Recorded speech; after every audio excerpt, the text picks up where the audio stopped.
So hey everyone, my name is Shakko and you are watching Physics with Shakko Bhomik। তো আজকের ভিডিওতে আমরা WBGE 2025 এর marks versus ranks predict করার চেষ্টা করব। অর্থাৎ WBGE তে কত মার্কস পেলে তোমার র্যাঙ্ক কত হতে পারে। তার কারণ তুমি ধরো 2023 সালে WBGE তে 65 বা 70 বা 75, ধরো একটা অ্যাজাম্পশন আমি 75 ধরে নিচ্ছি। তো ধরো WBGE 2023-এ 75 মার্কসে যে র্যাঙ্ক ছিল 2024-এ তা ছিল না, 2025-এও তা থাকবে না, 2026-এও তা থাকবে না। তো একই মার্কসের জন্য, ওই 75 মার্কসের জন্য র্যাঙ্ক কোনো বছর উপরে ওঠে, র্যাঙ্ক কোনো বছর নিচে নামে। অনেকগুলো ফ্যাক্টর আছে, সেই ফ্যাক্টরগুলোর উপর ডিপেন্ড করে কিন্তু র্যাঙ্ক কখনো কখনো উপরে যায়, আবার কখনো কখনো সেম মার্কসের জন্যই কিন্তু র্যাঙ্ক নিচে আসে। তুমি যদি গুগলে বা ইউটিউবে সার্চ করো যে marks versus ranks for WBGE 2025, তাহলে অনেক ভিডিও, অনেক আর্টিকেল তুমি পেয়ে যাবে, অনেক চার্ট তুমি পেয়ে যাবে, যেগুলো কিন্তু কমপ্লিটলি ফেক। সেগুলো ডিরেক্ট গুগল থেকে নেওয়া, এবং গুগল আমি জানি না কেন এই বিষয়ে রং ইনফরমেশান দিচ্ছে, বাট অনেক টেবিল কিন্তু আমি দেখেছি এই ভিডিওটা বানানোর সময় যেটা কিন্তু ফেক, যেখানে ক্লেম করা হচ্ছে 190 থেকে 200-র মধ্যে তুমি যদি পাও তাহলে 1 থেকে 70 র্যাঙ্ক তোমার হবে, যেটা একেবারেই ভুল। মানে শুধু 2025-এর জন্য না, 2024-এর জন্য, 2023-এর জন্য, 2022-এর জন্য কিন্তু সেখানে মিস ইনফরমেশান দেওয়া আছে। তো সেসব দেখে প্যানিক করো না, আজকের ভিডিওটা পুরোটা দেখো। আজকের ভিডিওতে যা যা ডেটা নিয়ে আমি কথা বলবো, আজকের ভিডিওতে যা যা ডেটা আমি তোমার সামনে রাখবো সবকটা অথেন্টিক, ঠিক আছে? আমি নিজে কোনো জিনিস শিওর না হয়ে তোমাদের কোনো জিনিস রেকমেন্ড করি না। তো পিডিএফটা বানানোর জন্য আমার বহু সময় লেগেছে, ডেটাগুলোকে ফ্যাক্ট চেক করার জন্য আমার সময় লেগেছে। তো এই ভিডিওটা দেখার পর তোমার কিন্তু ইউটিউবে আর কোনো ভিডিও দেখার দরকার নেই যে কত মার্কস পেলে WBGE-তে তুমি কত র্যাঙ্ক করতে পারো, এবং সেই র্যাঙ্কের উপর ভিত্তি করে কোন কলেজের কোন ব্রাঞ্চে তুমি চান্স পেতে পারো। এক হয় যে তুমি 75 মার্কসে 3000 র্যাঙ্ক করলে, একটা হতে পারে 75 মার্কসেই তুমি 5000 র্যাঙ্ক করলে, আবার একটা হতে পারে 4500 র্যাঙ্ক করলে। তো সেই তিনটে র্যাঙ্কের জন্য 3000-এর জন্য যে কলেজ বা সেই কলেজের যে স্ট্রিম, 4500-এর জন্য কিন্তু আর সেই কলেজ থাকে না, কলেজ চেঞ্জ হয়ে যায়, স্ট্রিম চেঞ্জ হয়ে যায়, ব্রাঞ্চ চেঞ্জ হয়ে যায়। সেমভাবে 5000-এর র্যাঙ্কের জন্য কিন্তু আর সেম কলেজ বা সেম ব্রাঞ্চ থাকে না। তো আজকের ভিডিওতে আমরা সব কিছু ডিসকাস করব। তো ভিডিওটা যদি ভালো লেগে থাকে তাহলে অবশ্যই আমাদের চ্যানেলটা সাবস্ক্রাইব করে দিও, ভিডিওটা লাইক করে দিও, এবং কমেন্টে জানিও যে তোমার কোনো ডাউট আছে কিনা, বা তোমার মার্কস কত আসবে বলে তোমার মনে হয়। কারণ পরীক্ষা সবার দেওয়া হয়ে গেছে, অ্যান্সার কি বেরিয়ে গেছে। তো আশা করি তোমরা সবাই চেক আউট করে নিয়েছো, এবং মোটামুটি তোমরা সবাই জানো যে কে কত করে পাচ্ছ। কমেন্টে আমাকে সেটা অবশ্যই জানিও যে তোমার কত মার্কস আসছে সেই অ্যান্সার কির উপর ভিত্তি করে। তো চলো ভিডিও শুরু করা যাক। বাদিকে স্লাইডে তোমরা দেখতে পাচ্ছ WBGE 2025 marks versus ranks prediction. এই যে প্রেডিকশানটা, এটা কিন্তু 80 to 85% অবধি কারেক্ট হবে। এর পরেরটা মানে বাকি যে তোমার 10 to 15% রয়েছে, সেই গ্যারেন্টিটা আমি তোমায় দিতে পারছি না, তার কারণ সেটা কিন্তু কারোর হাতে নেই। ইউটিউবে যদি কেউ এসে তোমায় ক্লেম করে যে আমি একটা প্রেডিকশান দিচ্ছি এবং সেই প্রেডিকশানটাই 100% ঠিক, তাহলে সে কিন্তু তোমায় মিথ্যে কথা বলছে। সেটা করা কখনোই সম্ভব না, কারোর পক্ষে করা সম্ভব না। কোন কোন বিষয়ের উপর আমাদের এই র্যাঙ্কটা ডিপেন্ড করে, বা কোন কোন বিষয়ের উপর তোমার সেম মার্কসের জন্য র্যাঙ্ক কখনো কখনো উপরে ওঠে, আবার কখনো কখনো র্যাঙ্ক নিচে নামে। তো সেই বিষয়টা আমি তোমাকে একদম সুন্দর করে পয়েন্টস করে বুঝিয়ে দিচ্ছি। প্রথম হচ্ছে যে এক্সাম ডিফিকাল্টি লেভেল, যে এক্সাম তুমি দিচ্ছ তার ডিফিকাল্টি লেভেল কতটা। WBGE নিয়ে আমরা এখানে কথা বলছি। তো WBGE-তে ইউজুয়ালি যা কোয়েশ্চেন আসে, ইউজুয়ালি যে প্যাটার্নের কোয়েশ্চেন আসে, যে ডিফিকাল্টি লেভেলের কোয়েশ্চেন আসে, সেটা কিন্তু মডারেট টু হার্ড। কিন্তু এবছর 2025-এর কথা তুমি যদি বলো, তাহলে আমি ফিজিক্সের টিচার, তো আমি ফিজিক্স পেপারটা দেখেছি, এবং ফিজিক্স পেপারটা কিন্তু অন্য বারের থেকে অনেক অনেক সহজ করেছে। অনেক না, মানে তুলনামূলক সহজ করেছে অন্য বারের থেকে। তুমি যদি কেমিস্ট্রির কথা বলো, আমি স্টুডেন্টের থেকে যা রেসপন্স পেয়েছি তাতে কেমিস্ট্রিতে কোয়েশ্চেন একটু লেন্দি করেছে, কিছু কিছু প্রবলেম লেন্দি ছিল, বাট মোটামুটি ওভারঅল কিন্তু ঠিকঠাকই আছে। ম্যাথামেটিক্সেও তাই, ম্যাথামেটিক্স গতবারের থেকে কিন্তু তুলনামূলকভাবে একটু সহজ করেছে। তাই আমরা যদি কোয়েশ্চেনের ডিফিকাল্টি লেভেল নিয়ে কথা বলি, তাহলে এবছরের জন্য আমি তোমাদের বলতে পারি যে পেপার কিন্তু ইজি টু মডারেট লেভেলে এসছে। এবারে ইজি টু মডারেটটা আমার কাছে বা আমি যাদেরকে পড়াই তাদের কাছে, তোমার হতে পারে পেপার টাফ লেগেছে, তোমার হতে পারে পেপার একদম ইজি লেগেছে। ইজি বা টাফ লাগাটা প্রিপারেশনের উপর ডিপেন্ড করছে যে কে কত ভালো প্রিপেয়ার করেছে। যে যত ভালো প্রিপারেশন করবে তার কাছে তত পেপার ইজি লাগে ইন জেনারেল। এবার পেপার যদি সত্যি ডিফিকাল্ট হয় তাহলে সত্যি ডিফিকাল্ট। তো পেপার যদি ইজি টু মডারেট লেভেলে হয়, কাট অফ কিন্তু তুলনামূলক হাই যায়। পেপার যদি ডিফিকাল্ট হয় বা হার্ড হয়, তাহলে কিন্তু কাট অফ তুলনামূলক লো যায়, একদম কমন সেন্স। তো এবার যে পেপারটা এসছে সেটা মোটামুটি ইজি টু মডারেট লেভেলে এসছে, আমি মডারেটই ধরে নিচ্ছি, সেই জন্য কাট অফ কিন্তু তুলনামূলক হাই যাবে। 2024 সালের জন্য যে কাট অফ এসেছিল সেই কাট অফের থেকে একটু কিন্তু হাই এবছর যাবে, এটুকু অ্যাসিওরেন্স আমি তোমায় দিতে পারি। দ্বিতীয় বিষয় হচ্ছে, দ্বিতীয় যে ফ্যাক্টরের উপর ডিপেন্ড করে র্যাঙ্ক, সেটা হচ্ছে যে কতজন ক্যান্ডিডেট সেই এক্সামে অ্যাপিয়ার করছে, কতজন ক্যান্ডিডেট সেই পরীক্ষায় বসছে। তো গতবারের থেকে যদি আমরা দেখি, গতবার আই থিঙ্ক 1,20,000 এরকম পরীক্ষার্থী ছিল, এবার কিন্তু সেটা কমে 1,05,000 কি 1,00,000 এরকম ক্যান্ডিডেটের সংখ্যায় নেমেছে। মানে মোটামুটি যদি তুমি ধরো, তাহলে 10,000 থেকে 15,000 ক্যান্ডিডেট কিন্তু এবারে কম আছে। তো ক্যান্ডিডেট সংখ্যা যদি কমে, তাহলে খুব স্বাভাবিকভাবে কম্পিটিশন কিন্তু তুলনামূলক কমবে। ক্যান্ডিডেট সংখ্যা বাড়লে তোমার কাট অফ বাড়বে। তো এবার ক্যান্ডিডেট নাম্বার কিন্তু আগের বারের থেকে কম আছে, সেই জন্য আগের পয়েন্টে যেরকম আমরা বললাম যে কাট অফ তুলনামূলক হাই যাবে, এই পয়েন্টে এসে কিন্তু সেটাকে আবার আমরা রিভার্স করে নিচ্ছি যে না, কাট অফ কিন্তু অতটাও হাই যাবে না কোয়েশ্চেন সহজ আসার জন্য, ক্যান্ডিডেটের সংখ্যা কম থাকার জন্য এবং সিটের সংখ্যা বেশি থাকার জন্য আমাদের কিন্তু কাট অফ 2024 সালের থেকে সামান্য একটু বেশি যাবে, খুব বেশি যাবে না, সামান্য একটু বেশি যাবে। এবং 3 নম্বর বিষয়, যে বিষয়টা নিয়ে খুব কমজন ডিসকাস করে বা খুব কমজন তোমাদের মধ্যে জানো, সেটা হচ্ছে tie breaking rule. Tie breaking rule মানে কি? ধরো এ আর বি দুটো স্টুডেন্ট, তারা WBGE পরীক্ষায় বসেছে, দুজনেরই 100 করে মার্কস এসে। এবার কাকে, মানে এর র্যাঙ্ক বেশি হবে না বির র্যাঙ্ক বেশি হবে, মানে কার র্যাঙ্ক বেশি হবে আর কার র্যাঙ্ক কম হবে? যার র্যাঙ্ক কম হবে সে ওই 100 মার্কসই ভালো কলেজ পেয়ে গেল। যার মার্কস বেশি হবে বা যার র্যাঙ্ক বেশি হবে, সে সেম মার্কস 100 পেয়েই তার কিন্তু তুলনামূলক বাজে কলেজ হলো বা মডারেট কলেজ হলো। তাহলে কোন বিষয়ের উপর ভিত্তি করে আমাদের এই টাই ব্রেকটা হয়? ধরো দুজনেই পেয়েছে, ধরো যেটা বললাম তোমায় যে এ আর বি, ধরো দুজনেই 100 করে পেয়েছে। এবার এর র্যাঙ্ক কম হবে না বির র্যাঙ্ক কম হবে, এটা ডিসাইড হয় 5টা রুলের উপর ভিত্তি করে। প্রথম দেখা হয় যে এ আর বির মধ্যে কে ম্যাথমেটিক্সে বেশি পেয়েছে। ধরো এ 100-র মধ্যে ম্যাথমেটিক্সে পেয়েছে 40, বি ম্যাথমেটিক্সে পেয়েছে আউট অফ 100 ধরো 35। তাহলে ম্যাথমেটিক্সে যে বেশি পাবে তার র্যাঙ্ক কিন্তু কম হবে, তাকে কিন্তু এগিয়ে রাখা হবে। তো ফার্স্ট প্রায়োরিটি ম্যাথমেটিক্স। এবার যদি দুজনেরই সেম থাকে, ধরো এও পেয়েছে 40 ম্যাথমেটিক্সে, বিও পেয়েছে 40 ম্যাথমেটিক্সে, তখন দেখা হয় যে ফিজিক্সে কার নাম্বার বেশি আছে। ধরো এ ফিজিক্সে পেলো 45, বি ফিজিক্সে পেলো ধরো সামথিং 25। তাহলে যার ফিজিক্সের মার্কস বেশি তার র্যাঙ্ক কিন্তু কম আসে, তাকে কিন্তু একটা বেটার জায়গায় দেওয়া হয়। 3 নম্বর, যদি ম্যাথমেটিক্সের মার্কসও সেম থাকে, ফিজিক্সের মার্কসও সেম থাকে, তখন দেখা হয় যে ম্যাথমেটিক্স এবং ফিজিক্স মিলিয়ে কে কত বেশি পজিটিভ মার্ক গেইন করতে পেরেছে, মানে কে কত বেশি সঠিক উত্তর দিতে পেরেছে আর কি। ধরো এ ম্যাথমেটিক্স আর ফিজিক্স মিলিয়ে টোটাল 35টা কোয়েশ্চেন ঠিক দিয়েছে, বি সেখানে তুলনামূলক 40টা কোয়েশ্চেন ঠিক দিয়েছে ম্যাথমেটিক্স এবং ফিজিক্স মিলিয়ে, তখন প্রেফারেন্স দেওয়া হবে বিকে, কারণ সে বেশি ঠিক উত্তর দিয়েছে। এবং ঠিক তার পরে যে ফিওয়ার নেগেটিভ মার্কস, যে যত বেশি বা যে যত কম ভুল উত্তর দিয়েছে তার র্যাঙ্ক তত ভালো হবে, তাকে তত এগিয়ে রাখা হবে। এবং 5 নম্বর, যদি ওপরের এই 4টে বিষয় সেম থাকে, ধরো দুজন স্টুডেন্ট আছে যাদের ম্যাথমেটিক্সেও সেম এসছে, ফিজিক্সেও সেম এসছে, ম্যাথমেটিক্স ফিজিক্সে তোমরা দুজনেই পজিটিভ মার্কসের নাম্বার ইকুয়াল এবং দুজনেই ইকুয়াল নেগেটিভ মার্কসের কোয়েশ্চেন অ্যাটেম্প্ট করেছো, তখন দেখা হয় যে ক্যান্ডিডেটের এজ কত, যে যত বেশি ইয়াং তার র্যাঙ্ক তত বেশি হয়, তাকে তত পিছিয়ে রাখা হয়, যার এজ যত বেশি তাকে তত এগিয়ে রাখা হয়।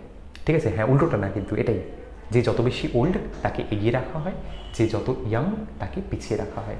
এজ প্রেফারেন্স দেওয়া হয় 5 নম্বর মোমেন্টে। তো অনেক ক্ষেত্রে এমনটা হয়, প্রত্যেক বছর ধরো 100 মার্কসে 20 জন 30 জন আটকে গেল, তখন এই রুলগুলোর উপর ভিত্তি করে কিন্তু আমরা র্যাঙ্ক ডিসাইড করি।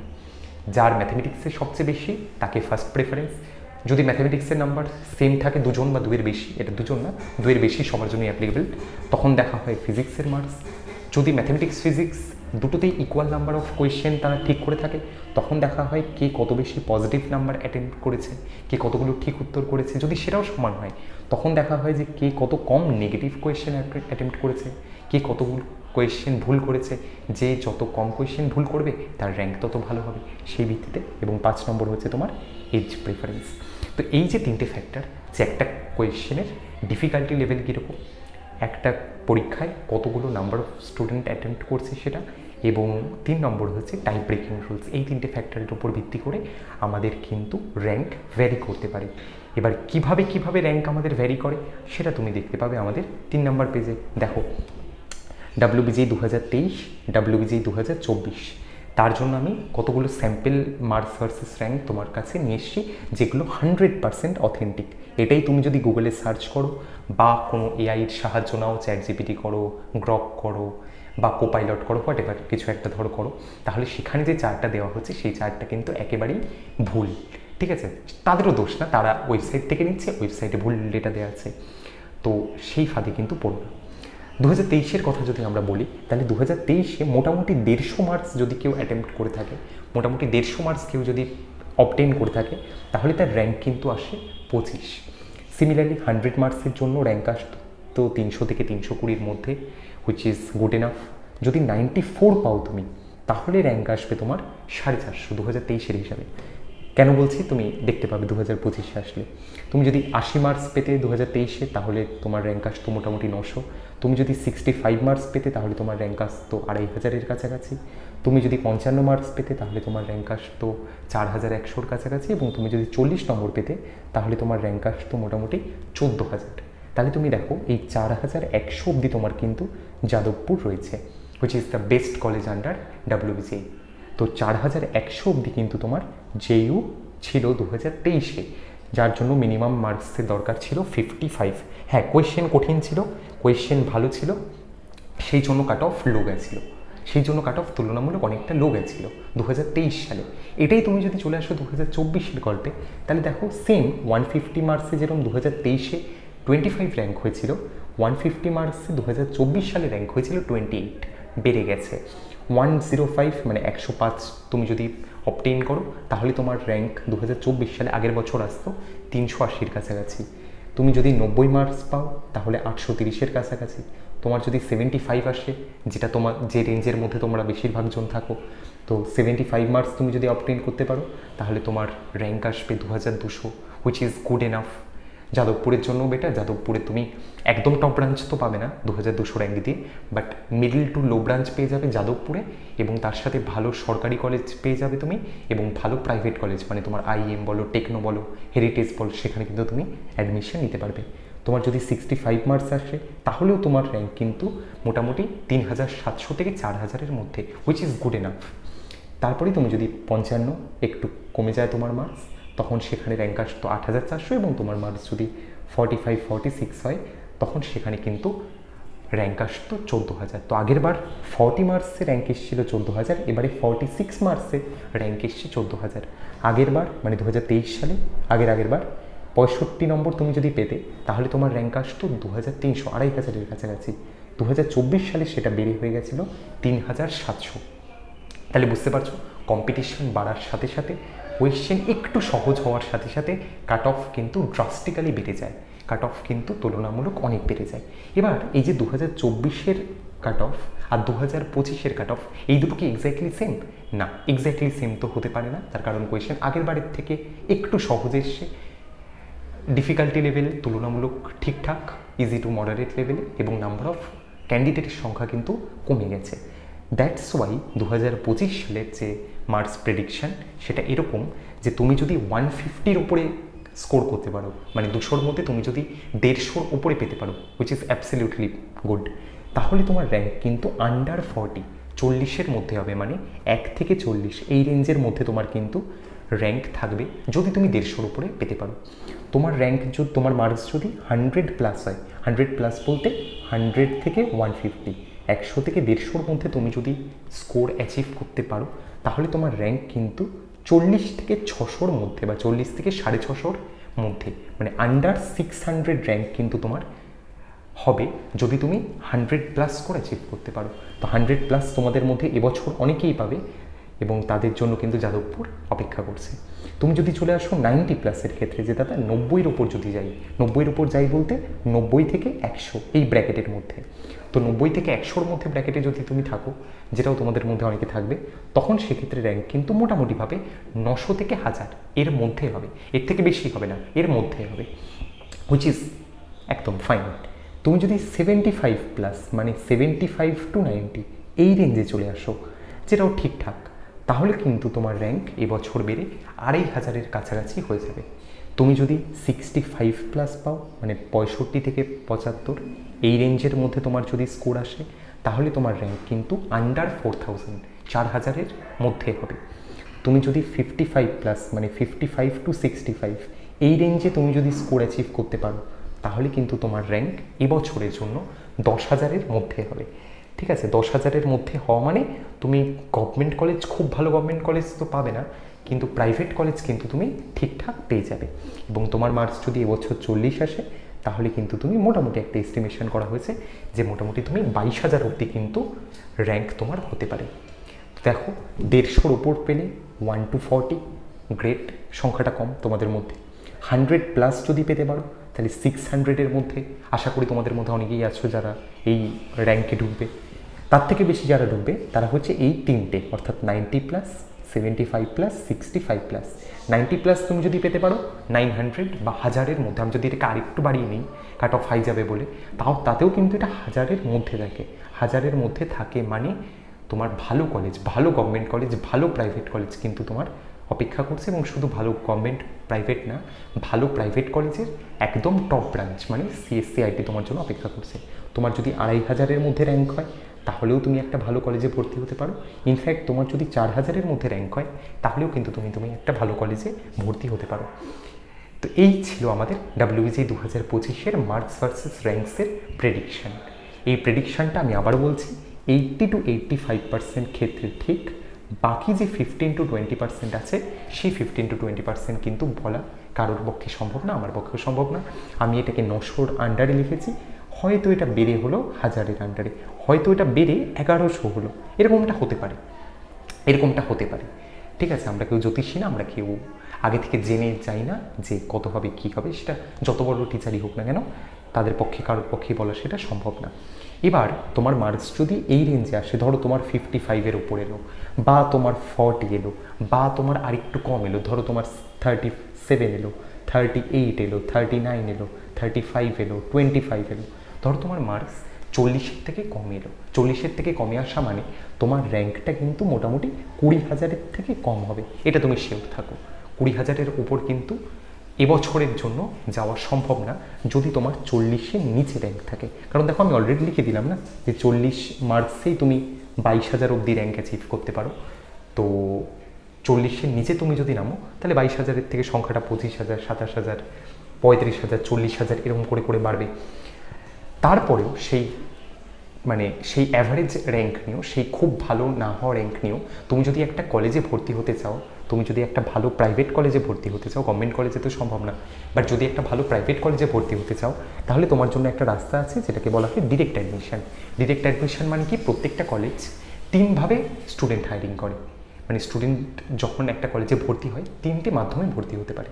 একটা হতে পারে ইঞ্জিনিয়ারিং কলেজে আর কি, একটা হতে পারে JEE মেন্সের মার্কস দিয়ে, একটা হতে পারে WBJEE মার্কস দিয়ে, আরেকটা 3 নম্বর থাকে যেটাকে বলা হয় ম্যানেজমেন্ট কোটা। ম্যানেজমেন্ট কোটা মানে হচ্ছে সেখানে তুমি একটা এক্সট্রা ফিস দিয়ে সেখানে কিন্তু অ্যাডমিশন নিতে পারো, যদি তোমার র্যাঙ্ক খুব ভালো না থাকে। এটা তাদের জন্য শুধুমাত্র যাদের র্যাঙ্ক খুব একটা ভালো নেই, অথচ যারা একটা ভালো কলেজে পড়তে চাও। ধরো আমাদের এখানে টপ যে প্রাইভেট কলেজগুলো আছে, like IIM, institute of engineering and management, Techno, Heritage, এই কলেজগুলোয় তুমি যদি পড়তে চাও, হলদিয়া, এই কলেজগুলোয় তুমি যদি পড়তে চাও একটা ডিসেন্ট র্যাঙ্ক নিয়ে, একটা খুব ভালো র্যাঙ্ক না নিয়ে, তাহলে তোমাকে যেতে হবে কিন্তু ডিরেক্ট অ্যাডমিশন। এবং সেই ডিরেক্ট অ্যাডমিশনের জন্য আমি তোমাদের জন্য একটা লিঙ্ক ডেসক্রিপশন বক্সে দিয়ে রেখেছি।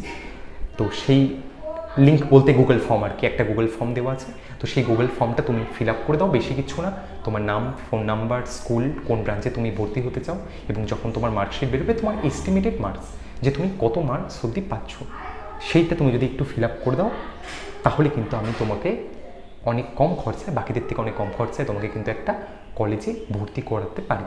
ঠিক আছে, অন্যান্য জায়গায় যদি ধরো, সাপোজ আমি উদাহরণ হিসাবে নিচ্ছি, ধরো অন্যান্য জায়গায় যদি তোমার 5 lakhs-এ কোনো কলেজে অ্যাডমিশন হয়, তাহলে এই ফর্মে ফিল আপ করলে বা এই নাম্বারে তুমি যদি যোগাযোগ করো আমার সাথে, তাহলে আমি কিন্তু সেটাকে কম করে 4.5 বা 4-এর মধ্যে তোমাকে কিন্তু অ্যাডমিশন করিয়ে দিতে পারি।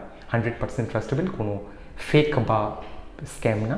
ঠিক আছে, তো তোমার যদি ইচ্ছে হয়, আমি জানিয়ে রাখলাম, তোমার যদি ইচ্ছে হয়, তোমাদের যদি কারোর ইচ্ছে হয়, তাহলে তোমরা কিন্তু অবশ্যই আমাকে এই নাম্বারে একটা যোগাযোগ করো, অথবা নিচে দেওয়া যে গুগল ফর্ম, সেই গুগল ফর্মটা ফিল আপ করে দিও, আমরা সেখানে তোমাকে কিন্তু কন্ট্যাক্ট করে নেব। তো এই ছিল আজকে আমাদের WBJEE 2025-এর মার্কস ভার্সেস র্যাঙ্কসের প্রেডিকশানটা। তো যেটা তোমায় বলার সেটা হচ্ছে যে এবছর কম্পিটিশানটা বা মোটামুটি বছর প্রত্যেকবারই কম্পিটিশানটা হয় কোন রেঞ্জে, কম্পিটিশানটা হয় কিন্তু 65 to 90 এই রেঞ্জটার মধ্যে, 65 থেকে 90 এই রেঞ্জটার মধ্যে কিন্তু মূলত কম্পিটিশানটা হয়। কারণ 90-এর উপর তুমি যদি চলে যাও 95, 100, 110, 120, সেখানে কি কম্পিটিশান হয় না? ডেফিনেটলি হয়, কিন্তু সেখানে কম্পিটিশানটা কম হয়, তার কারণ সেটা একদম টপ গ্রুপে চলে গেল। টপ গ্রুপে তোমরা সবাই নেই, খুব কমজনই আছো। তো মেইন যে কম্পিটিশানটা সেটা কিন্তু এই 65 থেকে 85 এর মধ্যে হয়। এখানে তুমি যদি 2 মার্কস পিছিয়ে যাও তাহলে কিন্তু তোমার র্যাঙ্ক ড্রাস্টিক্যালি নেমে যেতে পারে। আবার এখানে তুমি যদি 2 মার্কস ওপরে ওঠো কারোর থেকে তাহলে তোমার র্যাঙ্ক কিন্তু অনেক অনেক বেশি বাড়তে পারে। তো আজকের ভিডিওতে আমরা এটাই ডিসকাস করলাম যে WBJEE 2025-এ কত মার্কস পেলে তুমি কত র্যাঙ্ক অ্যাচিভ করতে পারো। এর পরের ভিডিওতে আমরা ডিসকাস করব যে কত র্যাঙ্কে একটা ভালো কলেজে তুমি অ্যাডমিশন নিতে পারো। আমরা বেস্ট যে কলেজগুলো WBJEE-র আন্ডারে, লাইক যাদবপুর ইউনিভার্সিটি, প্রাইভেটের মধ্যে তুমি যদি ধরো কলকাতার দিকে IIM, Techno, Heritage, Haldia, Jalpaiguri government engineering college, Kalyani government engineering college, তো এই যে টপ কলেজগুলো আছে সেই টপ কলেজগুলোতে কিন্তু আমরা টপ কলেজগুলোর প্রত্যেকটা ব্রাঞ্চ, CSC হোক, IT হোক, ECE হোক, ইলেকট্রিক্যাল হোক, মেকানিক্যাল হোক, সিভিল হোক, ইনস্ট্রুমেন্টেশন হোক, প্রিন্টিং হোক, যত ইঞ্জিনিয়ারিংয়ের ব্রাঞ্চ আছে সব কিছুর জন্য কিন্তু দেখব যে কোন কলেজের কোন স্ট্রিমে ভর্তি হতে গেলে কতটা পরিমাণ র্যাঙ্ক তোমার লাগবে। তো আজকেরটা যেরকম ছিল মার্কস ভার্সেস র্যাঙ্কস, পরের দিনেরটা হবে আমাদের র্যাঙ্কস ভার্সেস কলেজেস, যে বেস্ট কলেজে অ্যাডমিশন নেওয়ার জন্য কত করে র্যাঙ্ক তোমার লাগে, মিনিমাম কত র্যাঙ্ক তোমার লাগে, মানে রাউন্ড 3-তে 3 নম্বর রাউন্ডে গিয়ে শেষ রাউন্ডে গিয়ে কাট অফের পর তখন তোমার কতটা পরিমাণ র্যাঙ্ক লাগবে একটা ভালো কলেজে অ্যাডমিশন নেওয়ার জন্য। তো সেই ভিডিও তুমি যদি দেখতে চাও, সেই ভিডিও তুমি যদি পেতে চাও তাহলে অবশ্যই আমাদের ইউটিউব চ্যানেলটা সাবস্ক্রাইব করে দিও। ভিডিওটা যদি ভালো লেগে থাকে তাহলে ভিডিওটা অবশ্যই লাইক করে দিও। দেখা হচ্ছে আমাদের পরের দিন। আজকের মতো টাটা।